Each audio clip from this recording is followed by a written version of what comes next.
Alright, so now to make the concepts more clear, I'll solve one more example for the nodal analysis and I'll include all the concepts that we have learned, including the supernode.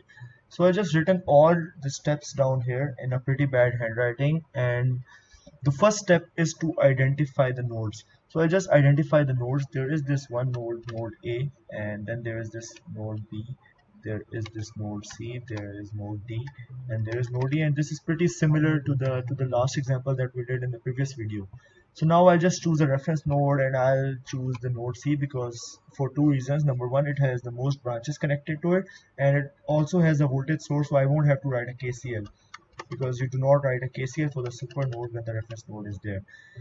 So the next step is I have to write the KCL for all nodes except including the super node, but here I won't because the super node contains a reference node. So I just start off from writing the equations. So I'll write the equation of node B, and there is this one current coming from here, VA minus VB divided by 1. There is this 4 amps current coming in, and then there is this one current coming from node D, so VD minus VB divided by 2, and this is equal to 0. So for the next node, I write the KCL in this way. I'm sorry, I won't have to write the KCL for node C2 because it's the super node and it includes the reference node and it is the reference node. So the next KCL is for node D. So I'll just start off from here. There is 5Vx coming in. There is this current coming from node D,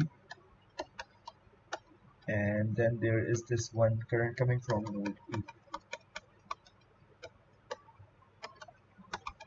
And the last KCL is for the node E, so I write a KCL there too, and I have some space left.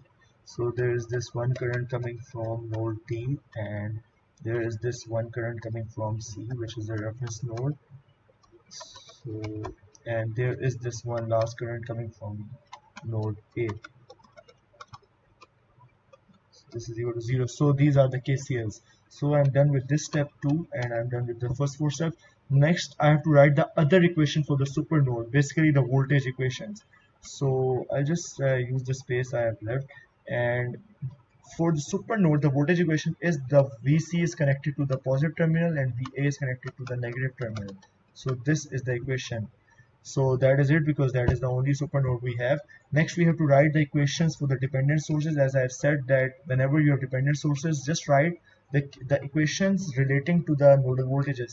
So I have this dependent source and there is Vx it is dependent on, and I know that Vx is the difference between Vd and Ve. So the last equation would be Vd minus Ve is equal to Vx.